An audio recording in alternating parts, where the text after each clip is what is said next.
Bihar news में स्वागत है आपका दोस्तों। मैं फिरदौस गनी और आप देख रहे हैं केडीबी लाइव। दोस्तों आज हो चुका है 10 मई 2024। तो आज की पूरे बिहार की टॉप न्यूज लेकर आए हैं आपके लिए। तो चलिए शुरू करते हैं आज की पूरे बिहार की टॉप न्यूज।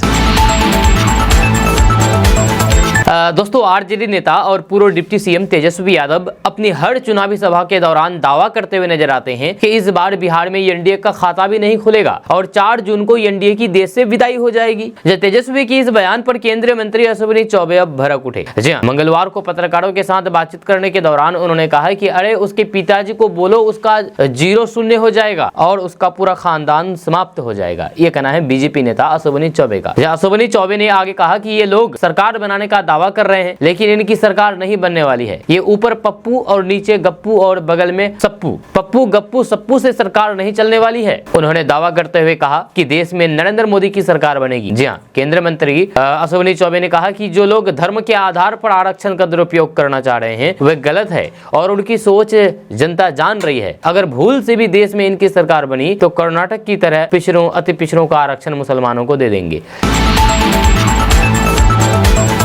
दोस्तों बिहार के सरकारी स्कूलों में पढ़ाई करने वाले छात्र छात्राओं के लिए एक बड़ी खबर सामने आ रही है। ताजा रिपोर्ट्स के मुताबिक बिहार में अब आप जिस स्कूल से मैट्रिक की पढ़ाई किए हैं उस स्कूल से अब आपको 11वीं की पढ़ाई करनी होगी। खबर के अनुसार शिक्षा विभाग ने बिहार विद्यालय परीक्षा समिति को गाइडलाइंस जारी करते हुए पत्र लिखा है। साथ ही साथ सभी जिलों के अधिकारियों को निर्देश दिया है कि वे विभागीय निर्देश का अनुपालन सुनिश्चित कराएं। आपको बता दें कि विभाग का यह निर्देश शैक्षणिक सत्र 2024-25 से कक्षा 11वीं में नामांकन के संबंध में तत्काल प्रभाव से लागू किया जा रहा है। यानी कि इस साल बिहार में जो छात्र जिस स्कूल से मैट्रिक पास हुए हैं उन्हें उसी स्कूल से 11वीं की पढ़ाई करनी होगी। हालांकि किसी विशेष परिस्थिति में यदि कोई विद्यार्थी दूसरे विद्यालय में नामांकन कराना चाहते हैं तो फिर उन्हें संबंधित जिला शिक्षा पदाधिकारी द्वारा प्रति हस्ताक्षरित विद्यालय स्थानांतरण प्रमाण पत्र के आधार पर दूसरे स्कूल में दाखिला किया जा सकेगा।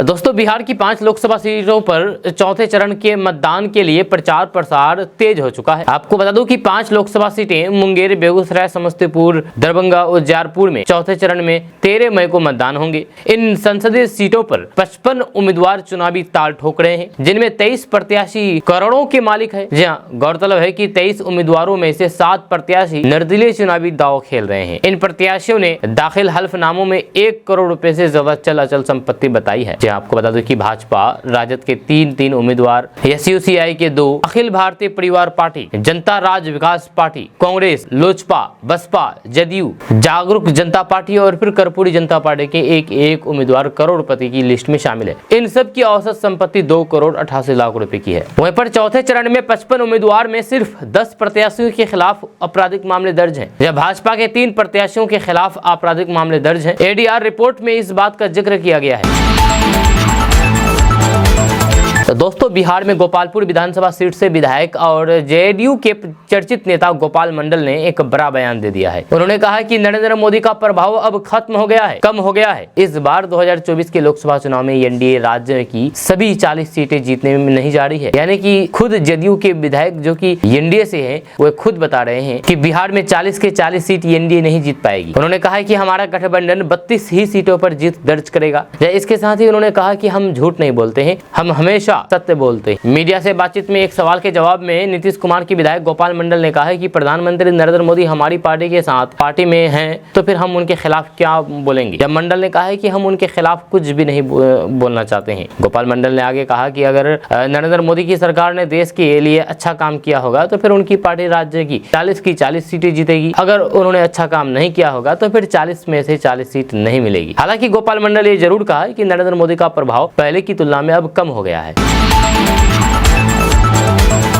दोस्तों बिहार के पूर्व उप मुख्यमंत्री तेजस्वी यादव जहानाबाद में आरजेडी प्रत्याशी सुरेंद्र यादव के समर्थन में प्रचार करने पहुंचे। इस दौरान चुनावी सभा में राज्यसभा सांसद संजय यादव और फिर एमएलसी रिंकू यादव के कंधे के सहारे लड़खड़ाते कदमों से तेजस्वी यादव मंच पर पहुंचे। मंच से उन्होंने अपना कुर्ता उठा करके कमर में लगे बेल्ट को दिखाया और कहा कि बेरोजगारों के दर्द के आगे उनका ये दर्द कुछ भी नहीं है। जैसे कि आप अपने मोबाइल स्क्रीन पर वीडियो देख रहे हैं, इस वीडियो में तेजस्वी यादव अपना कुर्ता उठा करके वहां में सभा में में मौजूद लोगों को दिखा रहे हैं कि देखिए ये जो मेरा दर्द है, ये दर्द आपके दर्द से कम है, क्योंकि आप जो बेरोजगार हैं, इस बेरोजगारी के दर्द से मेरा दर्द कम है। तेजस्वी यादव ने गांधी मैदान में जनसभा को संबोधित करते हुए कहा कि उन्होंने नरेंद्र मोदी से बड़ा झूठा प्रधानमंत्री नहीं देखा। वे कभी भी मुद्दे की बात नहीं करते हैं, सिर्फ हिंदू मुसलमान की बात नफरत फैलाते हैं। उन्होंने ये भी कहा कि हम देश में लोकतंत्र और फिर संविधान की विचारधारा को बचाने आए हैं। बेरोजगारी के दर्द के आगे मेरे कमर का दर्द कुछ भी नहीं है। तेजस्वी यादव ने आगे कहा है कि केंद्र में इंडिया गठबंधन की सरकार बनी तो फिर देश में 1 करोड़ बेरोजगार युवाओं को नौकरी दिलाने का काम करेंगे। जब बीजेपी, जेडीयू और फिर पीएम नरेंद्र मोदी पर हमला करते हुए उन्होंने कहा कि प्रधानमंत्री बताएं कि देश से गरीबी और फिर महंगाई कब खत्म होगी। उन्होंने आह्वान किया है कि सभी वर्ग एवं संप्रदाय के लोग गोलबंद होकर के नया बिहार बनाने के लिए हमें आशीर्वाद दें और जहानाबाद से महागठबंधन के प्रत्याशी सुरेंद्र प्रसाद यादव को विजय बनाएं।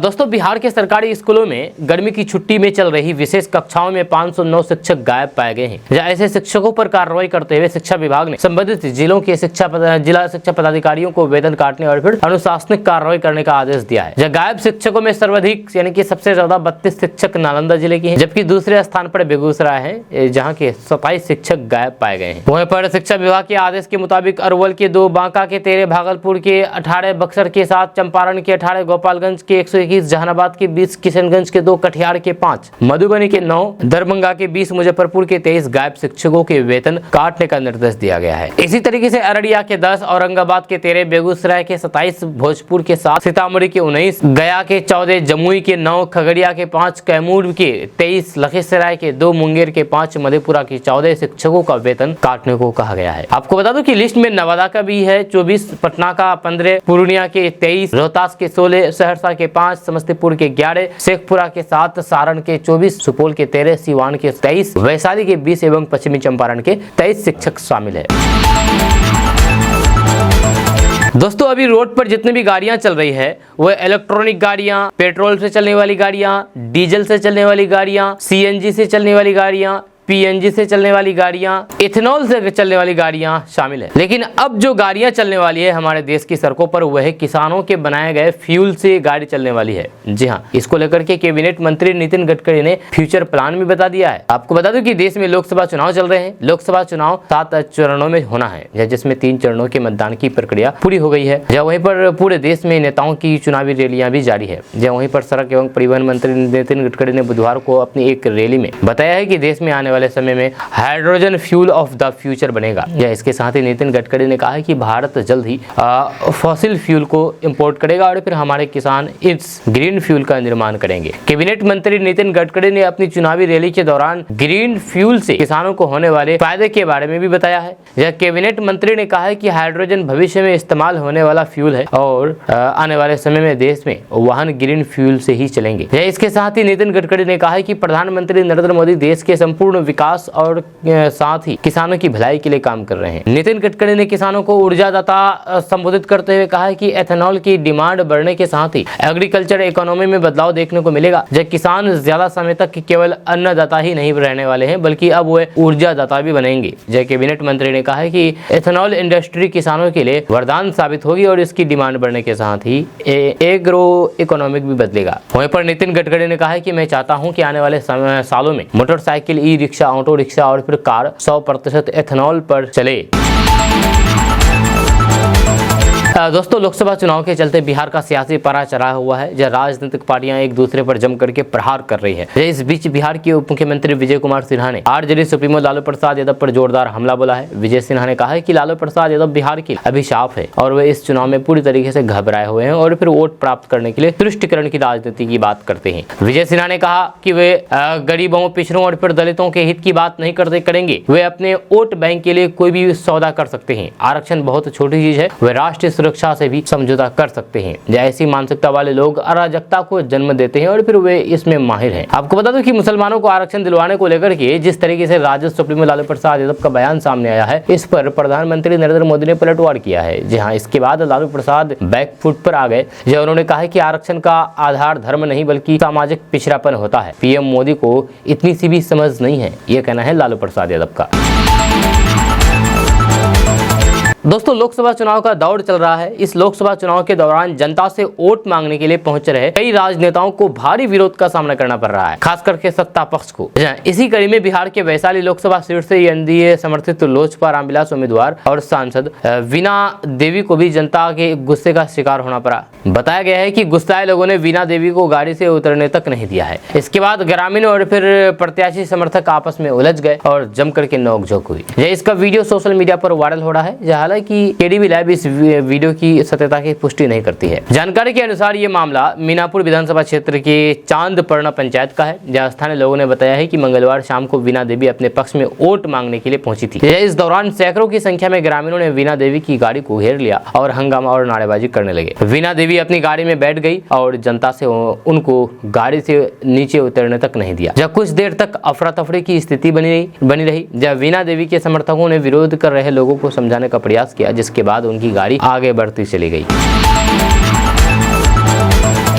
दोस्तों बिहार के हाजीपुर में नकली सीमेंट की फैक्ट्री का खुलासा हुआ है। जी हाँ, आपको बता दूं कि हाजीपुर के सराय थाने की पुलिस ने नकली सीमेंट फैक्ट्री का उद्भेदन किया। जब पुलिस ने सीमेंट फैक्ट्री से ब्रांडेड कंपनियों के नाम पर नकली सीमेंट के हजारों बोरे को जब्त किया है। इसके साथ ही नकली सीमेंट बनाने की मशीन और फिर बोरा पैकिंग की मशीन को भी जब्त किया है। हालांकि किसी की गिरफ्तारी नहीं हो पाई है। इस खुलासे के बाद नकली सीमेंट फैक्ट्री के मालिक के खिलाफ केस दर्ज किया गया है। फिलहाल पुलिस आगे की कार्रवाई में जुट गई है। आपको बता दूं कि इस नकली सीमेंट को बना करके पूरे बिहार में सप्लाई किया जाता था और पूरे बिहार के लोग इसको इस्तेमाल करते थे अपने घर बनाने के लिए। जी हाँ, अब आप सोच सकते हैं कि नकली सीमेंट से घर बनाना कितना खतरनाक साबित हो सकता है। जब बताया जाता है कि सराय थाने की पुलिस की गाड़ी को देखते ही कुछ लोग भागने लगे, जिसके बाद पुलिस को शक हुआ और फिर गाड़ी रोक करके जब गोदाम की तलाशी लगी तो पता चला है कि यहाँ नकली सीमेंट बनाया जाता है। कई बड़ी कंपनियों के नाम पर यहाँ पर नकली सीमेंट बोरे में पैक किया जाता था। नकली सीमेंट के हजारों बोरे को देख करके पुलिस भी दंग रह गई। फिलहाल पुलिस ने गोदाम को सील कर दिया है। जी हाँ, वहीं पर गोदाम मालिक के खिलाफ केस दर्ज करके पुलिस आगे की कार्रवाई में जुट गई है। दोस्तों बिहार में मौसम का राहत वाला रुख अभी भी कायम है। जहाँ भीषण गर्मी से राहत मिलती रहेगी। अपने यहाँ नहीं तो फिर आसपास के जिलों में हुई बारिश और फिर चली तेज हवा के कारण ही सही राहत की स्थिति अमूमन बड़े हिस्सों में बनी रहेगी। आपको बता दूं कि भारतीय मौसम विज्ञान केंद्र की ओर से अब तक पूर्वानुमान के अनुसार पटना के साथ साथ सीतामढ़ी, मधुबनी, मुजफ्फरपुर, समस्तीपुर, खगड़िया, बेगूसराय, भागलपुर, पूर्णिया, बांका, जमुई, कटिहार, सहरसा, वैशाली आदि में बादलों का जमघट रहेगा। इसके साथ सूरज की तपिश नहीं परेशान करेगी। जहाँ 5 किलोमीटर से कम बारिश का पूर्वानुमान है, लेकिन तेज हवा का माहौल बना रहेगा। इन जिलों में कुछ जगहों पर आंधी तूफान जैसी स्थिति भी हो सकती है। हालांकि हवा की गति 40 किलोमीटर प्रति घंटे से कम रहेगी। मौसम विभाग ने बेगूसराय, खगड़िया, दरभंगा और मधुबनी में बारिश का येलो अलर्ट जारी किया है। भीषण गर्मी के कारण बिहार के ज्यादातर जिलों में जिला दंडाधिकारी के आदेश से दोपहर से पहले ही स्कूल बंद करने का आदेश आया हुआ था। दोस्तों शिक्षा विभाग के अपर मुख्य सचिव के पाठक ने दक्ष मिशन को लेकर के पदाधिकारियों को नया टास्क दे दिया है। जहां मंगलवार की शाम हुई वीडियो कॉन्फ्रेंसिंग के दौरान के पाठक ने निर्देश दिया है कि जांच के दौरान पदाधिकारी स्कूल में बच्चों का टेस्ट लेंगे। ग्रीष्मकालीन में दक्ष मिशन के 22 दिन बीत चुके हैं। ऐसे में अभी तक सभी बच्चों की तैयारी कितनी कराई गई है, इसकी पूरी जानकारी लेनी है। जब वीडियो कॉन्फ्रेंसिंग के माध्यम से के पाठक ने जिला शिक्षा पदाधिकारी को ये भी निर्देश दिया है कि जाँच टीम के अधिकारी निर्धारित समय 8 बजे से पहले स्कूल के मुख्य द्वार पर पहुंच जाएंगे। पहुंचते ही स्कूल की फोटो भेजेंगे। जहां 8 बजते ही शिक्षकों की उपस्थिति पंजी की फोटो भी विभाग को भेजेंगे। जहां इसके आधार पर शिक्षकों की अनुपस्थिति रिपोर्ट डीओ कार्यालय में तैयार की जाएगी। अनुपस्थित शिक्षकों का वेतन भी काटा जाएगा। दोस्तों सोशल मीडिया क्या नहीं करवाते हैं। जहाँ 7 समंदर पार प्रेमिका को मिलवा देते हैं। आपको बता दें कि सोशल मीडिया पर प्यार हुआ, उसके बाद अमेरिका से नैना बिहार पहुंच गई। हालांकि हनीमून से लौटते वक्त एसएसबी ने उसको गिरफ्तार कर लिया है। मामला बिहार के किशनगंज जिला का है। बिहार के किशनगंज जिले में पानी टंकी से क्षेत्र से एक हैरान कर देने वाला मामला सामने आया है। यहाँ एक अमेरिकी महिला अपनी 11 साल की बेटी के साथ इसलिए भारत आ गई क्योंकि उसे सोशल मीडिया पर भारतीय युवक नीमा तमांग से प्यार हो गया। जहाँ अमेरिका के न्यूयॉर्क शहर में रहने वाली इस महिला का नाम नैना काला पोडेल है। जानकारी के अनुसार नैना अपनी 11 साल की बेटी के साथ शादी करने 19 मार्च को पहले न्यूयॉर्क से पटना पहुंची। दिल्ली में 2 दिनों तक रुकने के बाद 21 मार्च को बागडोगरा पहुंची। फिर यहां से नीमा तमांग के घर कालचीनी पहुंच गई। इसके बाद 13 अप्रैल को ग्रेस वैली चर्च भटपारा में तमांग के साथ विवाह कर लिया। नैना ने नीमा के साथ विवाह करने के बाद अलीपुरद्वार जिले के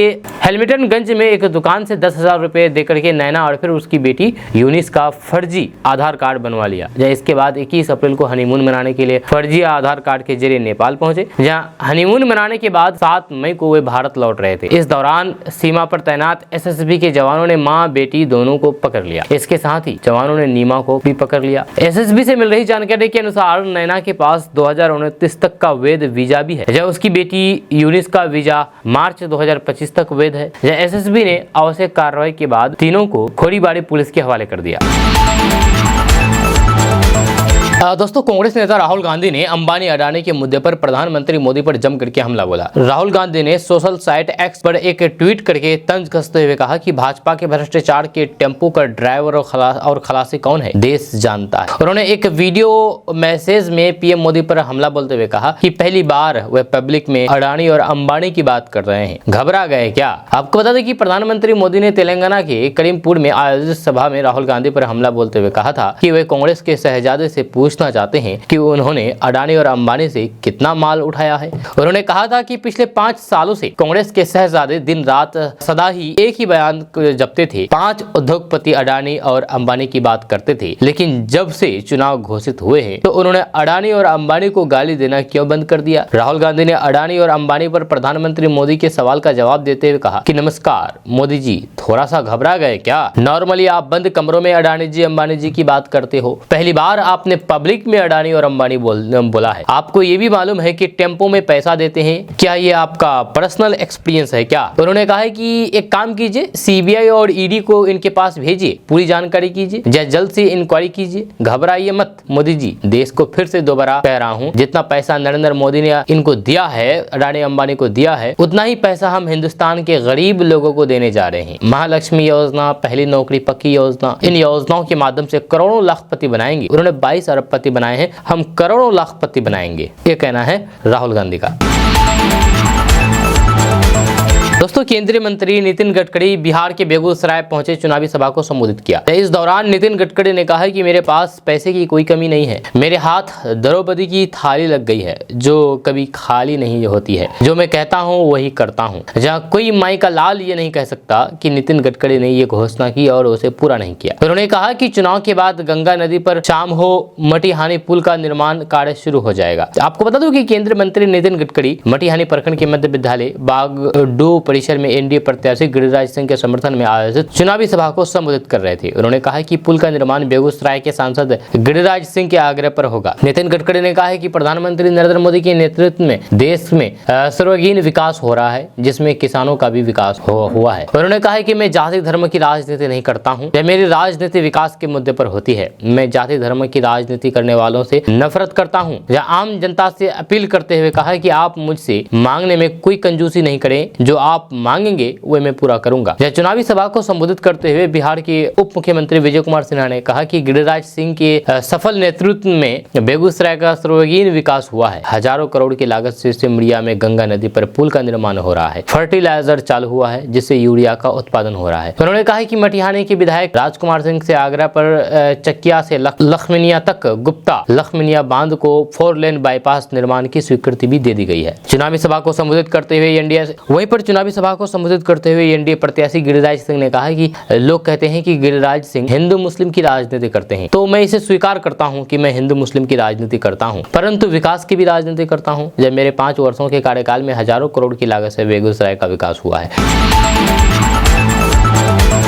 तेजस्वी यादव झारखंड में चुनावी प्रचार करने पहुंच गए, जहां इस दौरान वहां पर तेजस्वी यादव ने कहा कि ना लालू यादव झुका और ना ही लालू यादव का बेटा झुकेगा। जी हां, आपको बता दूं कि तेजस्वी यादव ने भाजपा पर हिंदू मुस्लिम के नाम पर देश में नफरत फैलाने का भी आरोप लगाया है। उन्होंने बुधवार को झारखंड के पलामू लोकसभा क्षेत्र की राजद प्रत्याशी ममता भुइया के समर्थन में गढ़वा जिले के भवनाथपुर जमा 2 उच्च विद्यालय मैदान में जनसभा को संबोधित करते हुए कहा कि जिन बेरोजगारों के हाथों में कलम होनी चाहिए, उन हाथों में भाजपा तलवार पकड़ा कर करके आपस में लड़ा रही है। पलामू प्रमंडल में उद्योग स्थापित करके बेरोजगारी दूर करने का वादा करते हुए कहा कि केंद्र में महागठबंधन की सरकार बनी तो फिर भावनाथपुर में सेल की खाली पड़ी 4000 एकड़ जमीन पर उद्योग स्थापित किया जाएगा। INDIA के तहत झारखंड में चुनाव लड़ने के लिए पलामू सीट राजद को मिली है। राजद प्रत्याशी ममता के पक्ष में प्रचार करने के लिए तेजस्वी यादव VIP पार्टी के अध्यक्ष मुकेश सहनी के साथ पहुंचे थे, जहां भावनाथपुर के साथ ही पलामू के छतरपुर स्थित हाई स्कूल मैदान में सभा को संबोधित किया। उन्होंने कहा कि केंद्र में की भाजपा सरकार में जनता महंगाई, पलायन और फिर बेरोजगारी का डंस झेल रही है। तेजस्वी यादव ने कहा कि PM मोदी का 400 पार का नारा महज एक जुमला साबित होगा, यह जनता भाजपा को सत्ता से बाहर कर देगी। उन्होंने कहा कि झूठे मुकदमे में दिल्ली के मुख्यमंत्री अरविंद केजरीवाल और झारखंड के पूर्व मुख्यमंत्री हेमंत सोरेन को जेल भेज दिया गया। मेरे खिलाफ भी 50 से अधिक मुकदमे दर्ज किए गए। मैं लालू प्रसाद यादव का बेटा हूं, ना लालू यादव झुका है और न ही लालू प्रसाद यादव का बेटा तेजस्वी यादव झुकेगा। तेजस्वी यादव ने कहा कि हमारे भगवान ही जेल में पैदा हुए थे,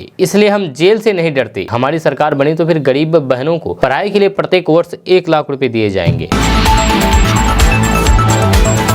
दोस्तों, तेजस्वी यादव एक सभा को संबोधित करते हुए कहा कि अगर नौकरी चाहिए तो इंडिया गठबंधन को वोट दीजिए, अगर नौकरी नहीं चाहिए तो फिर इंडिया गठबंधन को वोट दीजिए। उन्होंने कहा कि मैं रोजगार और नौकरी की बात करता हूं, जबकि हमारे प्रधानमंत्री हिंदू मुसलमान और मंगलसूत्र की बात करते हैं। PM मोदी सिर्फ वादे करते हैं लेकिन उसे पूरा नहीं करते। वे लगातार 10 सालों से जनता को ठग रहे हैं। पिछले 10 सालों के दौरान प्रधानमंत्री ने इतना झूठ बोला है कि अब उनके पास झूठ बोलने के लिए कुछ बचा भी नहीं है। उन्होंने कहा कि देश में महागठबंधन की सरकार बनने जा रही है। हमारी सरकार बनने पर गैस सिलेंडर बेहद सस्ती दरों पर उपलब्ध होंगे। तेजस्वी यादव ने कहा कि अभी बेरोजगारी सबसे बड़ा मुद्दा है, इसलिए बदलाव जरूरी है। बदलाव के लिए वोट की चोट जरूरी है। जब केंद्र में सरकार बनी तो फिर 1 करोड़ युवाओं को सरकारी नौकरी दी जाएगी। LPG गैस सिलेंडर भी सस्ते दाम पर उपलब्ध कराई जाएगी। जब बिजली बिल भी 200 यूनिट तक फ्री कर दिया जाएगा। रक्षाबंधन पर सभी बहनों को 1-1 लाख रुपए प्रति वर्ष का तोहफा दिया जाएगा। उन्होंने कहा कि बिहार में सरकार में रहते हुए हमने 17 महीने में 5 लाख नौकरियों का सृजन किया। जब PM को टारगेट करते हुए तेजस्वी यादव ने जनता से पूछा है कि क्या हमारे प्रधानमंत्री ने 10 सालों में अपना वादा पूरा किया? बिल्कुल भी नहीं किया। साथ ही तेजस्वी यादव ने कहा कि अगर आप लोगों को रोजगार चाहिए, नौकरी चाहिए तो इंडिया गठबंधन को वोट कीजिए, नहीं तो आप NDA को कीजिए। दोस्तों, 5 मई को सुबह पैरोल पर बाहर आए अनंत सिंह को अब पटना हाईकोर्ट ने बुधवार को झटका दे दिया है, बड़ा झटका दिया है। अनंत सिंह के पैरोल पर ब्रेक लगा दी है। दरअसल अनंत सिंह ने जहां एक तरफ अपने जमीन जायदाद के बंटवारे को लेकर के 15 दिनों की पैरोल की मांग की थी, वहीं पर दूसरी तरफ उन्होंने नियमित पैरोल की भी गुहार लगाई थी, जिसको लेकर के पटना हाईकोर्ट ने उन्हें झटका दिया है। पटना हाईकोर्ट ने कहा है कि जिस मामले में अनंत सिंह जेल में है वह मामला काफी संगीन है, ऐसे में आपको नियमित पैरोल नहीं दी जा सकती। आपको बता दो कि अनंत सिंह पैरोल पर बाहर आते ही सीधे अपने क्षेत्र मोकामा पहुंचे थे। इन दिनों अनंत सिंह काफी सुर्खियों में है। अनंत सिंह ने खुले तौर पर जदयू को समर्थन दे दिया है। वहीं पर अपने कार्यकर्ताओं और फिर समर्थकों से मुलाकात के दौरान जदयू के सांसद और मुंगेर लोकसभा प्रत्याशी ललन सिंह के लिए वोट देने की अपील की है। अनंत सिंह के साथ सैकड़ों की संख्या में उनके समर्थक रहे। जब 15 दिन के पैरोल के बाद अनंत सिंह को वापस पटना की बेउर जेल जाना होगा। लोकसभा चुनाव 2024 को देखते हुए प्रधानमंत्री मोदी का रोड शो पटना में होने जा रहा है। जब PM मोदी 12 मई को पटना में रोड शो करेंगे। इस दौरान शो को ऐतिहासिक और भव्य बनाने के लिए भाजपा पूरी तैयारी कर रही है। वहीं प्रशासन की ओर से भी इसे लेकर के तैयारियां शुरू कर दी गई है। आजादी के बाद किसी प्रधानमंत्री का पटना में यह पहला रोड शो होगा। वहीं पर PM मोदी के रोड शो को लेकर के पटना के लोग भी बेहद उत्साहित हैं। PM मोदी पटना में ही रात्रि विश्राम भी इस दिन करेंगे। आपको बता दो कि पटना में प्रधानमंत्री नरेंद्र मोदी 3 से 4 किलोमीटर लंबी रोड शो भी करेंगे। इस दौरान खुली गाड़ी पर सवार होकर के प्रधानमंत्री जनता का अभिवादन स्वीकार करेंगे। इस रोड शो को भाजपा अभूतपूर्व बनाना चाहेगी और इसके लिए जोर शोर से तैयारी की जा रही है। इसे लेकर के मंगलवार को भाजपा के पटना स्थित कार्यालय में संगठन की बैठक भी हुई है, जब बीजेपी के प्रदेश स्तर के दिग्गज नेताओं ने पूरी तैयारी को लेकर के मंथन किया है। PM का रोड शो पटना में किस रूट से गुजरेगा, इसकी जानकारी के लिए लोगों में काफी जिज्ञासा है। मिल रही जानकारी के अनुसार अभी PM मोदी के रोड शो का जो संभावित रूट है वह पटना हाईकोर्ट के पास से अंबेडकर मूर्ति से ये रोड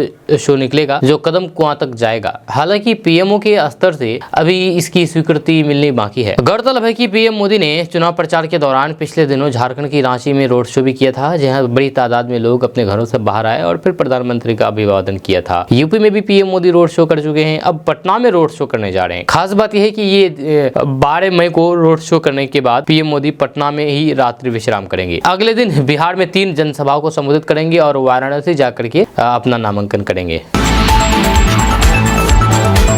दोस्तों बिहार में इन दिनों मौसम सुहाना है। बारिश की वजह से तापमान में गिरावट देखी जा रही है, साथ ही हीट वेव से भी राहत है। जब नमी वाली पूर्व हवा लोगों को राहत दे रही है। 12 मई तक मौसम का मिजाज यही रहने की संभावना है। इस मौसम में गर्मी से तो राहत है, लेकिन आकाश से बिजली गिरने का खतरा लगातार बना हुआ है। इस वजह से आज बिहार के 19 जिलों में ऑरेंज तो वहीं बाकी के 19 जिलों में येलो अलर्ट जारी किया है। ऐसे में अब ताजा तस्वीर बिहार के शिवहर से निकल करके सामने आ रही है, जहाँ दिन रात जैसा नजारा देखने को मिल रहा है। यहाँ पर चारों ओर घना अंधेरा छाया हुआ है। लगातार हो रही बारिश से तापमान में भारी गिरावट आ गई है। वहीं लंबे समय के बाद बिहार में बारिश वाले बादल बनने लगे हैं और फिर पूरे बिहार में बादल छाए हुए हैं। बंगाल की खाड़ी से नमी युक्त हवा पूर्वा हवा बिहार में आ रही है। दक्षिण पश्चिमी भाग को छोड़कर के बिहार के सभी भागों में बादल बनते रहेंगे। कई जगहों पर रोज आंधी के साथ मेघ गर्जन और फिर बारिश की संभावना बनी रहेगी। पूर्वी और फिर तराई वाले जिलों में बारिश होने की ज्यादा संभावना है। आने वाले 2 दिनों में ऐसे कई इलाके हो सकते हैं जहाँ पर मध्यम से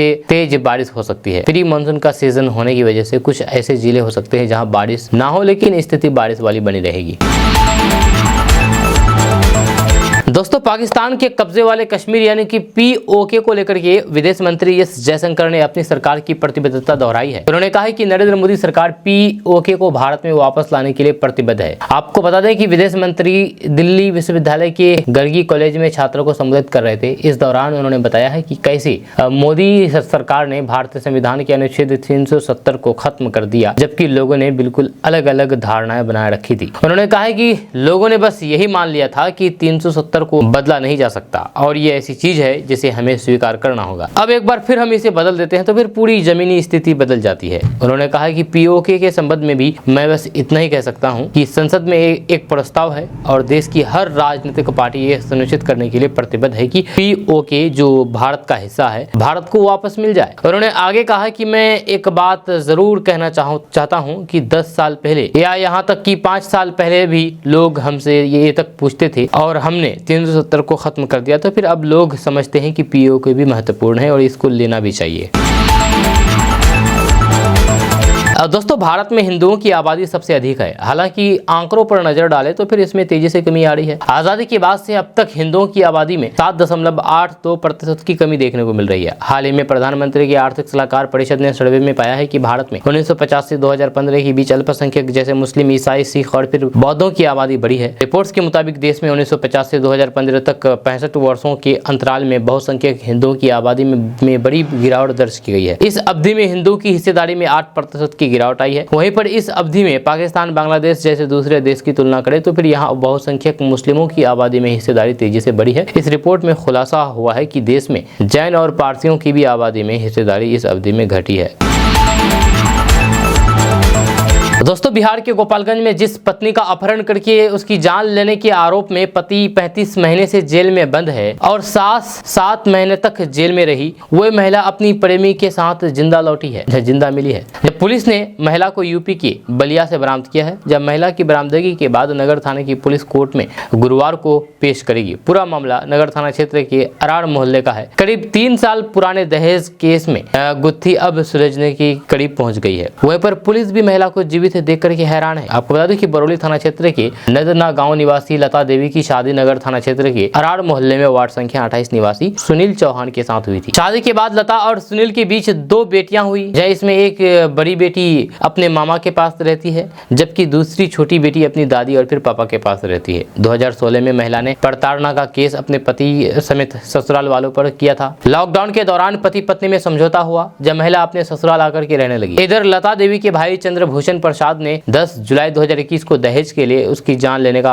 आरोप लगा करके गायब रहने का आरोप लगाया और फिर इस मामले में 25 जुलाई 2021 को नगर थाना में प्राथमिकी दर्ज की। दहेज हत्या मामले में पुलिस ने महिला के पति सुनील चौहान, देवर धर्मराज प्रसाद, देवराज चौहान, राहुल चौहान, सास आशा देवी समेत 5 लोगों को पुलिस ने अभियुक्त बनाया, जिसमें लता देवी की हत्या के मामले में मां बेटे बेकसूर थे। ये साबित करने के लिए 35 महीने वक्त लग गया। सिविल कोर्ट से लेकर के हाई कोर्ट परिवार गया, लेकिन महिला के पति सुनील सुनील चौहान को जमानत नहीं मिली। अब सवाल है कि किसकी लापरवाही की वजह से महिला का पति 35 महीने तक जेल में रहा। केस की जांच सही तरीके से हुई रहती तो फिर खुलासा बहुत पहले ही हुआ रहता और बेकसूर को जेल में 35 महीने तक नहीं रहना पड़ता। लता देवी को पुलिस ने बरामद करके जब नगर थाना लाई तो फिर उसने बताया है कि वह दूसरी शादी कर चुकी है। यूपी के बलिया में बस ड्राइवर से उसकी शादी करने की बात कही है और फिर एक बेटी भी होने की बात बताई है। महिला को इस तरह से अब 3 बेटियां हो चुकी है। महिला ने कहा है कि 2016 में दहेज के लिए प्रताड़ित करने का केस किया था। उसके बाद से ससुराल में यातना झेलनी पड़ी थी,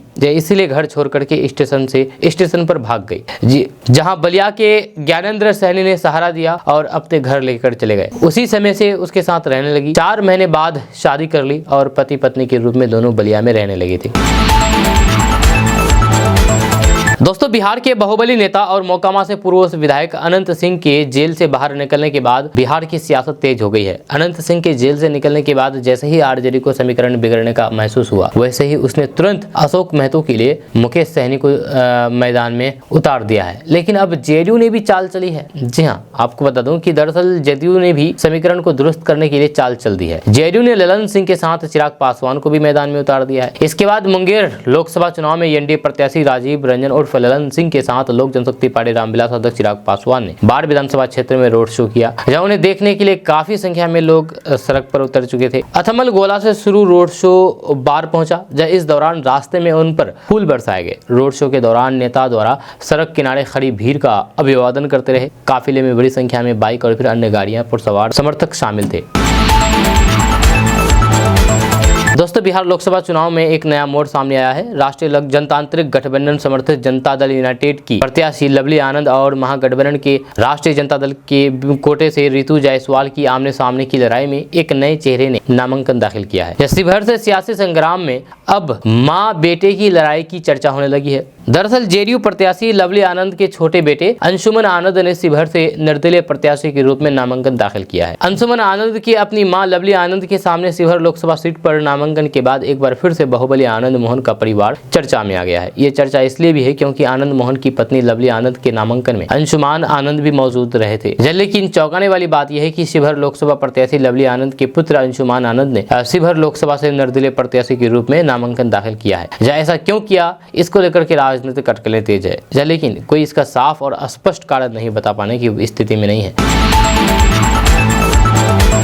दोस्तों, पूर्णिया में नीट परीक्षा में दूसरे छात्र की जगह पर परीक्षा देने पहुंचे 4 फर्जी छात्रों को पुलिस ने गिरफ्तार किया है। इसमें राजस्थान से 1 और 1 बिहार के 3 अलग अलग जिले से हैं। जहां ये सभी छात्र दूसरे के एडमिट कार्ड लेकर के परीक्षा केंद्र पर पहुंचे थे, जहां बायोमेट्रिक जांच के दौरान चारों पकड़े गए। स्कूल प्रबंधन ने इन सभी को पुलिस को सौंप दिया है। पूछताछ में इन्होंने स्वीकार किया है कि ये सभी दूसरे की जगह परीक्षा देने आए थे। नीट क्लियर करने के लिए इनकी 5 लाख रुपए में डील हुई थी। गिरफ्तार आरोपियों में भोजपुर जिले के निवासी नीतीश कुमार, राजस्थान जरोल निवासी कमलेश कुमार, बेगूसराय निवासी सौरभ कुमार और सीतामढ़ी निवासी मयंक चौधरी के रूप में की गई है। वहीं पर पूर्णिया जिला के मधुबनी थाना अध्यक्ष श्वेता कुमारी ने बताया है कि भोजपुर जिले की निवासी नीतीश कुमार दूसरे छात्र मुजफ्फरपुर जिले की निवासी आशीष कुमार की जगह पर राजस्थान जरोल निवासी कमलेश कुमार, दूसरे छात्र सिवान निवासी धीरज प्रकाश, बेगूसराय निवासी सौरभ कुमार, दूसरे छात्र सीतामढ़ी जिला निवासी तथागत कुमार और सीतामढ़ी निवासी मयंक चौधरी, दूसरे छात्र मुजफ्फरपुर जिला निवासी दीपक कुमार के बदले परीक्षा देने के लिए पूर्णिया SRDV स्कूल परीक्षा केंद्र पहुंचे थे, जहां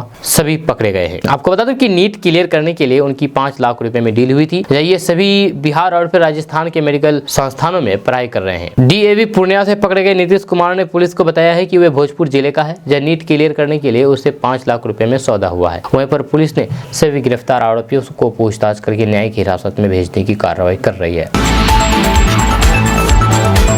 दोस्तों, बिहार की आरा लोकसभा सीट से भाजपा के उम्मीदवार RK सिंह 10 करोड़ 49 लाख रुपए की चल अचल संपत्ति के मालिक हैं, जबकि उनकी पत्नी के पास 1 करोड़ 83 लाख रुपए की चल अचल की संपत्ति है। जहां भाजपा के वरिष्ठ नेता निर्वाचन आयोग को दिए गए हल्फनामे में इसकी जानकारी दी है। जहां RK सिंह ने मंगलवार को एनडीए उम्मीदवार के तौर पर आरा लोकसभा सीट से पर्चा दाखिल किया था। लोकसभा चुनाव के अंतिम चरण के तहत 1 जून को आरा समेत बिहार के नालंदा, पटना साहिब, पाटलिपुत्र, बक्सर, सासाराम, काराकाट और जहानाबाद में मतदान होंगे। हल्फनामे में RK सिंह ने घोषणा की है कि उनके पास 96,13,000 रुपए की चल संपत्ति है, जबकि 9,53,00,000 रुपए की अचल संपत्ति है। पत्नी के पास 43 लाख रुपए की चल और 1,40,00,000 रुपए की अचल संपत्ति है। जहाँ हल्फनामे के मुताबिक केंद्रीय मंत्री के पास 30,000 रुपए जबकि उनकी पत्नी के पास 25,000 रुपए नकद है। आर.के. सिंह के 4 बैंक खाते हैं, जहाँ उनकी पत्नी के पास 2 बैंक खाते और फिर 28 लाख रुपए की आभूषण है। दोस्तों, बिहार में लोकसभा चुनाव के लिए अब तक 14 लोकसभा सीटों पर चुनाव हो चुके हैं। जहां इन 3 चरणों के चुनाव में जहां एनडीए की तरफ से तमाम बड़े नेता बिहार दौरे पर आकर के चुनावी सभा सम्मुख कर रहे हैं और लोगों को रिझाने में जुटे हुए हैं, तो फिर वहीं दूसरी तरफ महागठबंधन की तरफ से तेजस्वी यादव और मुकेश सहनी के अलावा कोई बड़े नेता नजर नहीं आए हैं। सबसे बड़ी बात यह है कि बिहार में अब तक कांग्रेस के कोई बड़े नेता अधिक समय नहीं दे पा रहे हैं। राहुल गांधी भागलपुर आए भी तो महज 20 मिनट में ही निकल गए। राहुल गांधी ने कैंडिडेट की भाषण तक सुनना मुनासिब नहीं समझा। दरअसल बिहार में कांग्रेस के सांसद महागठबंधन के दूसरे घटक दल भी राहुल गांधी और फिर प्रियंका गांधी की चुनावी जनसभाओं की अपेक्षा जता रहे हैं, लेकिन फिलहाल जो वस्तु स्थिति है उसके मुताबिक इन दोनों के पास बिहार के लिए समय नहीं है। जब बिहार में अब तक राहुल गांधी की मात्र एक सभा हुई है और आगे छठे चरण के पहले कोई भी संभावना भी नजर नहीं आ रही है। हालांकि कांग्रेस के अध्यक्ष मल्लिकार्जुन खड़गे चौथे और 5वें चरण में पार्टी प्रत्याशी के समर्थन में जनसभा के लिए दूसरी बार बिहार आने वाले हैं। ऐसा कहा जा रहा है कि राहुल गांधी और प्रियंका गांधी को उत्तरी राज्यों से ही फुर्सत नहीं है। इन राज्यों में उन्होंने अपनी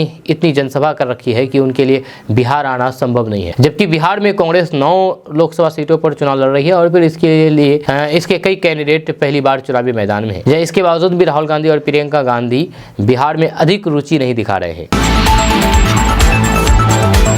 दोस्तों, आज का न्यूज़ बस यहाँ तक। कैसा लगा आपको नीचे कमेंट बॉक्स में कमेंट करके जरूर बताइएगा। अगर आप हमारे चैनल पर नए आए तो फिर चैनल को सब्सक्राइब करके बेल आइकन को प्रेस कर दीजिए और साथ ही वीडियो को लाइक कर दीजिए, अपने दोस्तों के साथ शेयर भी कीजिए। तो चलिए मिलते हैं नेक्स्ट वीडियो के साथ, तब तक के लिए जय हिंद, जय बिहार।